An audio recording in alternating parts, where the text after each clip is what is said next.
దేవునికి మహిమ కలుగునుగాక. యేసుక్రీస్తు ప్రభువారు సిలువలో పలికిన రెండవ మాటను ఈరోజు చెప్పడానికి నాకు సమయాన్ని ఇచ్చిన దైవజనునికి అలాగే సంఘస్థులందరికీ నా వందనాలు. లూకా సువార్త 23వ అధ్యాయము 39వ వచనం నుంచి 43వ వచనం వరకు ఒకసారి ధ్యానిద్దాం. వేయబడిన ఆ నేరస్తులలో ఒకడు ఆయనను దూషించుచు, నీవు క్రీస్తువు గదా, నిన్ను నీవు రక్షించుకొనుము, మమ్మును కూడా రక్షించుమని చెప్పెను. అయితే రెండవ వాడు వానిని గద్దించి, నీవు అదే శిక్షావిధిలో ఉన్నావు గనుక దేవునికి భయపడవా? మనకైతే ఇది న్యాయమే, మనము చేసిన వాటికి తగిన ఫలము పొందుచున్నాము కానీ ఈయన ఏ తప్పిదమును చేయలేదని చెప్పి ఆయనను చూచి, యేసు, నీవు నీ రాజ్యములోనికి వచ్చినప్పుడు నన్ను జ్ఞాపకము చేసుకొనుమనెను. అందుకు ఆయన వానితో, నేడు నీవు నాతో కూడా పరదేశిలో ఉందువని నిశ్చయముగా నీతో చెప్పుచున్నానెను. యేసుక్రీస్తువు గారు సిలువలో వేలాడబడుచున్నప్పుడు ఆయన కుడి ప్రక్కన ఒకరు, ఎడమ ప్రక్కన ఒకరు సిలువ వేయబడినారు. వారి పేర్లు ఒకసారి తెలుసుకుందాం. కుడివైపున ఉన్న దొంగ పేరు దిస్మాసు గాను, ఎడమ వైపున ఉన్న దొంగ పేరు గెస్తాసు గాను గాస్పెల్ ఆఫ్ నికోడెమస్ అనే అపోక్రిఫికల్ గ్రంథంలో వ్రాయబడింది. అది నిజముగా వారి పేర్లని బైబిల్లో అయితే రాయబడలేదు, కానీ అప్పుడు ఉన్న కాలంలో ఆ యొక్క నేమ్కి ఒక మీనింగ్ ఉంది. దిస్మాస్ అనగా సూర్యాస్త సమయాన్ని సూచిస్తుంది. అలాగే తరచుగా ప్రశాంతమైన ముగింపు అనేది ఆ పేరుకు అర్థం. వారి పేర్లు ఎవరికి తెలియదు, కానీ ఆ అర్థం ఆ సమయంలో కుడివైపున ఉన్న దొంగకు సూచించారు. ఆ సమయంలో అతని పేరు దిస్మాస్గా తెలుపబడుతుంది మనకి. అలాగే కుడివైపున ఉన్న దొంగ తను పశ్చాత్తాపడ్డాడు. యేసు అంటే కుడివైపున ఉన్న దొంగ కానీ ఎడమ వైపున ఉన్న దొంగ కానీ ఇశ్రాయేలీలలోని ప్రజలే, వారు అన్యజనులు కారు.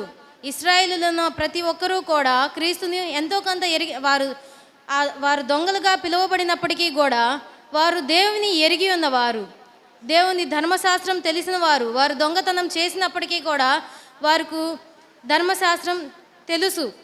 కానీ ఆ సమయంలో యేసుక్రీస్తు ప్రభువారు ఇశ్రాయేలీల మధ్య గలిలయ ప్రాంతంలో అనేక ప్రాంతాల్లో దేవుడు అనేక కార్యాలని వారి మధ్య జరిగించాడు. అనేక మంది రోగగ్రస్తులను బాగుపరిచినాడు. అప్పుడు వారందరూ కూడా వారు విని ఉంటారు. కుడివైపున ఉన్న దొంగ కానీ ఎడమ వైపున ఉన్న దొంగ కానీ దేవుని సువార్తను, యేసుక్రీస్తు ప్రభువారు ప్రకటించిన సువార్తను విని ఉండవచ్చు. మనకు బైబిల్లో అయితే చెప్పబడలేదు, కానీ వారికి వాక్యము తెలుసు, గ్రహించుకున్నారు అనేది మనం తెలుసుకొనవచ్చును. దిస్మాసు కొన్ని విషయాల్ని గ్రహించి యేసు నిజమైన దేవుడుగా విని ఉన్నప్పటికీ కూడా వారు అదే సమయంలో యేసుక్రీస్తు ప్రభువారితో కూడా సిలువ వేయబడిన సమయంలో కనులారా యేసుక్రీస్తు వారి యొక్క సిలువను చూసినప్పుడు దిస్మాస్ అనే వ్యక్తి రియలైజ్ అయ్యాడనమాట. మనమైతే ఈ పాపానికి శిక్షులము, మనము దొంగలము, మనము పాపము చేసి ఈ శిక్షను అనుభవించినాము. కానీ యేసుక్రీస్తు ప్రభువారు ఎటువంటి తప్పును చేయలేదు. ఆయన ఏ దొంగతనము చేయలేదు. ఆయన ఏ తప్పు ఆయన చేయలేదు. అతను అనింద్యపరుడు. కాబట్టి ఈ శిక్షకు మనము పాత్రులమే, కానీ ఈయన ఏ నేరము చేయలేదని కుడివైపున ఉన్న వ్యక్తి దిస్మాస్ అనే వ్యక్తి చెప్పినాడు ఆ మాటను. కానీ గెస్తాసు, నిన్ను నీవు రక్షించుకొనుము, మమ్మను కూడా రక్షించుమని హేళనగా చెప్పాడు. కానీ దిస్మాసు యేసు యొక్క రాజ్యం గురించి, ఆయన నిజంగా దేవుడని గ్రహించి ఆయన మనసులో తను పాపి అని గ్రహించాడు. అతను నిజముగా పాపి. ఆ పాపినన్న విషయాన్ని గ్రహించుకొని దేవుని పశ్చాత్తాపంతో అడుగుతున్నాడు. ఏమని అడుగుతున్నాడో ఒకసారి మరలా ధ్యానం చేద్దాం. 41వ వచనాన్ని ఎవరైనా చదవగలిగితే చదవండి. మనకైతే ఇది న్యాయమే, మనము చేసిన వాటికి తగిన ఫలము పొందుచున్నాము కానీ ఈయన ఏ తప్పిదమును చేయలేదని కుడివైపున ఉన్న దొంగ ఎడమ వైపున ఉన్న దొంగతో చెప్తున్నాడు. ఆయనను చూసి యేసుక్రీస్తు ప్రభువారిని కుడివైపున ఉన్న దొంగ చూసి ఇలాగ అంటున్నాడు, యేసు, నీవు నీ రాజ్యములోనికి వచ్చినప్పుడు నన్ను ఒకసారి జ్ఞాపకము చేసుకో అని పశ్చాత్తాపంతో, ఆ సమయంలో ఇంకా అతనికి సమయం లేదని ఎరిగి ఆ దొంగ యేసుక్రీస్తు ప్రభువాన్ని తనకు క్షమాపణ దొరుకుతుందేమోనే ఆశతో అడుగుతూ ఉన్నాడు. నన్ను ఒక్కసారి జ్ఞాపకం చేసుకోమని యేసుక్రీస్తు ప్రభువారితో అడిగాడు. అందుకు ఆయన అనగా ఎవరు? యేసుక్రీస్తు ప్రభువారు ఇలాగూ అన్నారు, నేడు నీవు నాతో కూడా పరదేశిలో ఉందువని నిశ్చయముగా నీతో చెప్పుచున్నాను. యేసుక్రీస్తు ప్రభువారు అంత నిశ్చయంగా ఆ కుడివైపున ఉన్న దొంగకు అంత గొప్ప రక్షణను వెంటనే యేసుక్రీస్తు ప్రభువారు ఎందుకు ఇచ్చాడు? నేడు నీవు నాతో కూడా నిశ్చయముగా పరదేశిలో ఉందని నిశ్చయంగా చెప్పుచున్నాను అని చెప్పారు కదా. నిశ్చయంగా పరలోకానికి మనం వెళ్ళాలంటే మనం పరిశుద్ధంగా ఉండాలి, పరిపూర్ణులుగా ఉండాలి, ఆయనను అంగీకరించాలి. నిజమైన దేవుణ్ణి మనం అంగీకరించి మన జీవితం మొత్తం కూడా ఏ పాపము చేయకుండా జీవించాలి. కానీ దొంగ అయిన వ్యక్తి యేసుక్రీస్తుని అడిగిన వెంటనే మరుక్షణం ఆలోచించకుండా ఆ మాట దేవుడు ఎందుకు అతనికి బదులిచ్చాడు? నిత్యంగా నీవు నాతో పరదేశిలో ఉంటావని దేవునికి. ఎందుకంటే యేసుక్రీస్తు ప్రభువారికి తెలుసు, మన హృదయాల్ని ఆయన ఎరిగినవాడు. మనం పాపులమో పరిశుద్ధులమో ఆయనకు తెలుసు. ఆ సమయంలో యేసుక్రీస్తు ప్రభువారు ఆ సిలువలో వేలాడదీయబడినటువంటి కుడివైపున ఉన్న దొంగ యొక్క హృదయాన్ని తెలుసుకొని ఉన్నాడు. అతను నిజంగా తన హృదయంలో పశ్చాత్తాపడ్డాడని, అతను నిజంగా తన పాపాన్ని ఒప్పుకుంటున్నాడని దేవుడు గ్రహించి తనకు ఆ వాగ్దానాన్ని ఇచ్చాడు. నిశ్చయంగా నువ్వు ఇప్పుడు నాతో కూడా పరదేశిలో ఉంటావని వాగ్దానం ఇచ్చాడు. అలాగే నీవు నేను కూడా నిశ్చయంగా పరలోక రాజ్యములో ఉండాలంటే మనం ఏ విధంగా ఉండాలి? నిత్య రాజ్యంలోనికి మనం వెళ్ళాలంటే నిజంగా మనం అర్హులమేనా?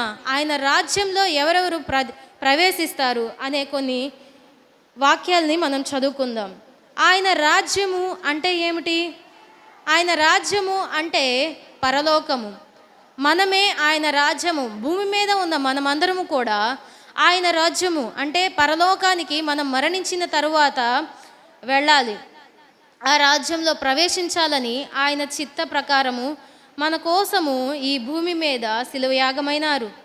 పర సంబంధమైనదే ఆయన రాజ్యం. నీతి సమాధానము పరిశుద్ధాత్మ యందలి ఆనందము ఆయన రాజ్యము. ఆయన రాజ్యంలో ఎవరెవరు ప్రవేశిస్తారు? మారు మనసు పొందిన వారు ప్రవేశిస్తారు. ఆత్మ విషయమై దీనులైన వారు ప్రవేశిస్తారు. నీతి నిమిత్తము హింసింపబడిన వారు ప్రవేశిస్తారు. తండ్రి చిత్తాన్ని జరిగించిన వారు ప్రవేశిస్తారు. కానీ సిలువలో వేలాడదీయబడినటువంటి కుడివైపున ఉన్న దొంగ ఆయన చిత్తాన్ని జరిగించాడా భూమి మీద ఉన్నంత కాలము? ఎవరైనా సమాధానం చెప్తారా నోరు తెరిచి? భూమి మీద ఉన్నంత కాలము కుడివైపున ఉన్న దొంగ దేవుని యొక్క చిత్త ప్రకారము జీవించాడా లేదా? జీవించలేదు. కానీ అది చివరి క్షణం అతను ఆ సమయంలో పశ్చాత్తాపడ్డాడని యేసు ఎరిగి తన యొక్క జీవితంలో ఇంకా అతనికి సమయం లేదని ఆ పశ్చాత్తాపడ్డాడని అతనికి మాట ఇచ్చినాడు, నేడు నీవు నాతో కూడా నిశ్చయముగా పరదేశిలో ఉంటావని. కానీ నీవు నేను ఆ స్థితిలో లేము. మనకు దేవుడు ఎంతో సమయాన్ని ఇచ్చాడు. మనకి ఒక్కొక్కరికి ఇప్పుడు మన సంఘంలో ఉన్న వాళ్ళందరికీ 20 సంవత్సరాలు, 30 సంవత్సరాలు, 40 సంవత్సరాలు, 70 సంవత్సరాలు ఉన్నాయి. కానీ యేసు గురించిన వాక్యాన్ని వింటూ ఉన్నాము. కానీ నిశ్చయంగా మనం పశ్చాత్తాపడట్లేదు. పశ్చాత్తాపడినా కానీ మళ్ళీ తిరిగి పాపం చేసేవారిగా మనం ఉన్నాము. అలాగూ జరిగించితే అది దేవుని చిత్తం కాదు. ఒకసారి వెలిగింపబడిన మనము, మారు మనసు రక్షణ పొందిన మనము కూడా దేవునితో కూడా మనమందరము కూడా సమానులమై అటువంటి రక్షణను పొందిన మనము జాగ్రత్తగా బతకాలి. తండ్రికి మనకును మధ్య, అంటే దేవునికిని మనకును మధ్య అభ్యంతరమునుగా ఏమైనా మనలో ఉన్నాయో లేదో ప్రతిరోజు మనం గ్రహించుకొని మనలను మనము జ్ఞాపకం చేసుకొని మన స్థితి ఎలాగున్నదో, మనం ఏమైనా తప్పులు చేస్తున్నామో గ్రహించుకొని వాక్య ప్రకారంగా మనలను మనం సరిచేసుకోవాలి. మార్కు సువార్త 9వ అధ్యాయము 27వ వచనం ఒక్కసారి ధ్యానిద్దాం.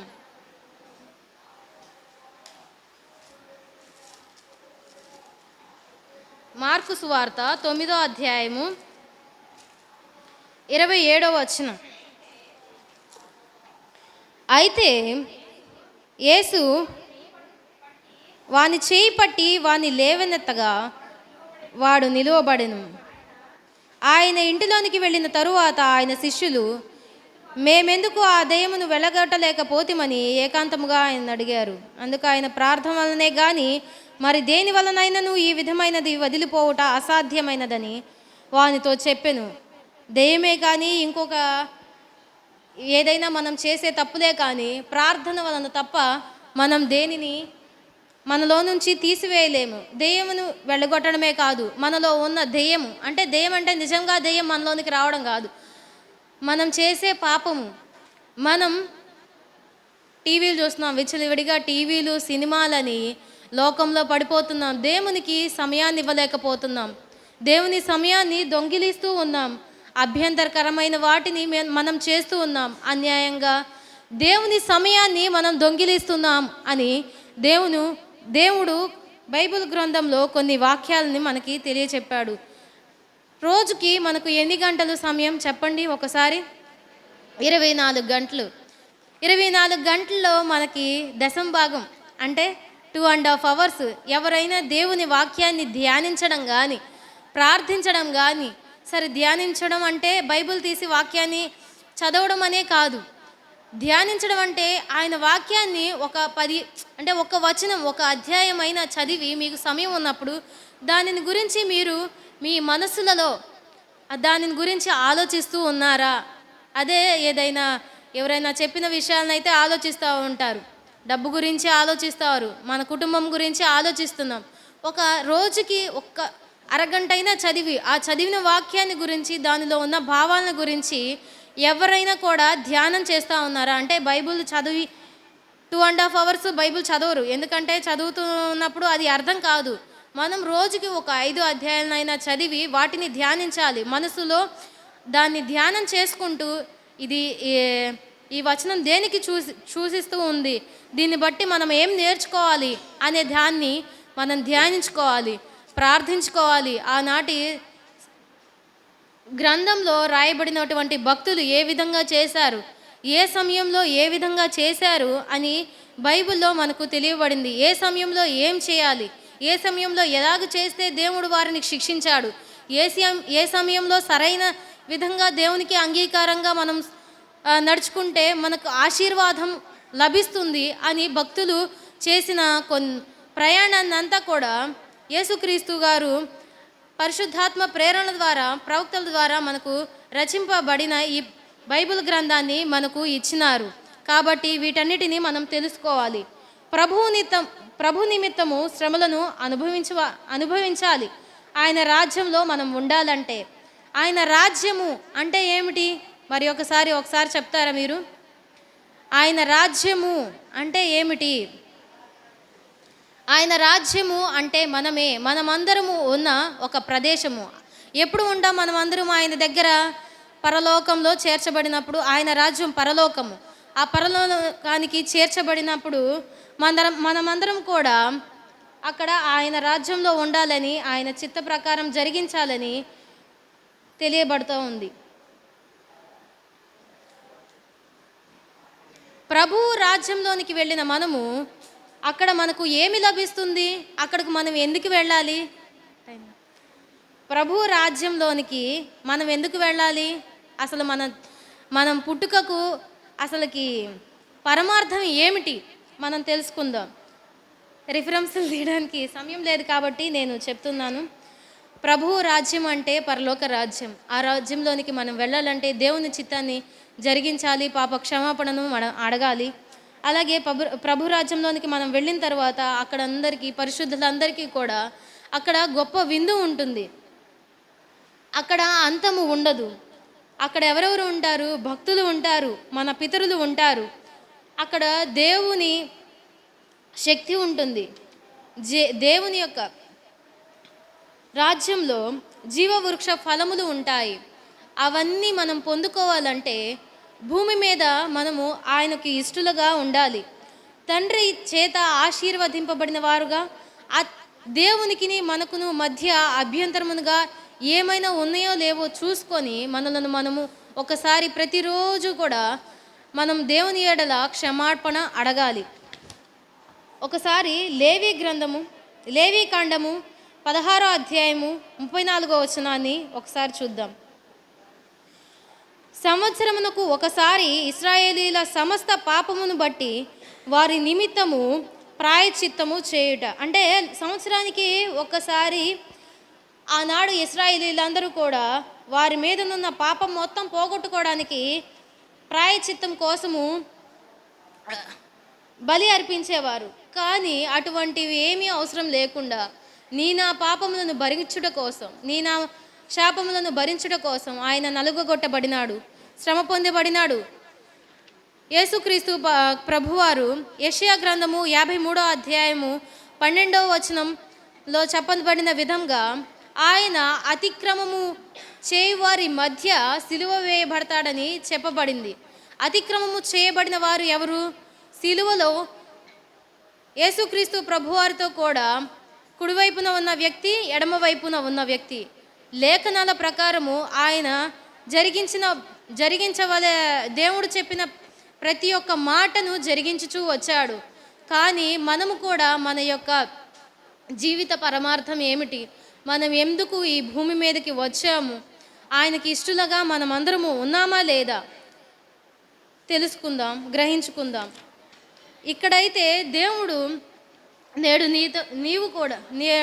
నీవు నాతో కూడా పరదేశంలో ఉండు అని, నిశ్చయముగా నాతో ఉండు అని కుడివైపున ఉన్న దొంగతో చెప్పాడు. కానీ మనందరికీ చెప్పలేదు. అతనికి అది లాస్ట్ టైం, ఇంకా సమయం లేదు. అతను కిందకి దిగి బాప్టిజం పొందే సమయము అతనికి లేదు. కానీ అతను పశ్చాత్తాపపడ్డాడని యేసుక్రీస్తు ప్రభువారు తన యొక్క హృదయాన్ని ఎరిగి తనకు మాట ఇచ్చాడు. కానీ మనమందరం కూడా మారు మనసు రక్షణ పొంది అతనికి ఇష్టంగా జీవిస్తేనే తప్ప మనకు రాజ్యము లభించదు. కాబట్టి మనమందరం కూడా దేవునికి ఇష్టలుగా బ్రతకాలి. రక్తము చిందింపకుండా పాపక్షమాపణ కలగదు. హెబ్రీ 9వ అధ్యాయము 22వ వచనంలో చెప్పబడిన విధంగా రక్తము చిందింపబడకుండా పాపక్షమాపణ మనకు కలగదు. ఆయన ప్రకటన గ్రంథము 1:6 ఆయన రక్తము వలన మన పాపములకు విడుదల కలిగింది. కానీ మనమందరము కూడా మనకు ఉచితముగా ఆయన యొక్క రక్షణ వచ్చింది. ఇంతకు ముందుల ఇశ్రాయేలీలు ఏ విధంగా రక్షణను పొందారు? వారి యొక్క పాపాలను తీసివేసుకున్నారంటే గొర్రెనో మేకనో బలి ఇచ్చి వారు చేసిన పాపానికి ప్రాయశ్చిత్తంగా పాపాన్ని పోగొట్టుకున్నారు. కానీ దేవుడు మనకి ఉచితంగా భూమి మీదకి వచ్చి ఫ్రీగా మనకు రక్షణ ఇచ్చాడు కదా. నోటి మాటతో ప్రార్థన చేసినప్పుడు ఏమైనా తప్పు చేస్తే నన్ను క్షమించు ప్రభు అని 2 కన్నీళ్లు గారిస్తే మనకి ఉచితంగా రక్షణ వస్తుందని మీరు అనుకుంటున్నారు. కానీ ఇశ్రాయేలీలకు మాత్రమే రక్షణ కాకుండా మనమందరము కూడా మారు మనసు రక్షణ పొంది జీవించాలని దేవుడు మనకు రక్షణను దయచేశాడని మీరందరూ గ్రహించండి. పాపము చేసి దాన్ని విడిచిపెట్టి దేవునికి అంగీకారంగా జీవించండి. అలాగే నీతిమంతుడు ఒక్కడునూ లేడు, భూమి మీద నీతిమంతుడు ఒక్కడు లేదని బైబిల్ గ్రంథంలో వ్రాయబడి ఉంది. నీతిమంతుడు ఒక్కడు లేడు, అవును నిజమే. యేసుక్రీస్తు ప్రభువారు తప్ప ఈ భూమి మీదకు వచ్చిన ఏ మానవుడు కూడా ఒక్క తప్పు చేయకుండా ఈ దేవుని రాజ్యాన్ని పొందుకోలేదు. అందరూ కూడా ఏదో ఒక పాపాన్ని చేసి తమ యొక్క రక్షణను కోల్పోయినారు. అందుకోసం మనందరికీ కూడా రక్తము అవసరమైంది, ఆయన శిలువ యాగము అవసరమైంది. కాబట్టి ఆ రక్షణ యొక్క ఉద్దేశాన్ని మనమందరము తెలిసి ఉన్నా కూడా మనం మరలా పాపము చేసి దేవునిని బాధ పెట్టే వారంగా కాక దేవునికి ఇష్టలుగా మనమందరము జీవించాలి. దేవుని మెచ్చేవారంగా మనము జీవించాలి. ఆయనకి ఇష్టలుగా మనమందరము జీవించాలని దేవుడు మనకు ఆయన ఈ గ్రంథాన్ని ఇచ్చాడు. కాబట్టి ప్రతి ఒక్కరము కూడా ఈ బైబిల్ గ్రంథాన్ని ధ్యానిస్తూ మనలో ఉన్న పాపాలను తీసివేసి దేవునికి ఇష్టలుగా జీవించాలని గ్రహిద్దాం. దేవుని నామానికి మహిమ కలుగును గాక.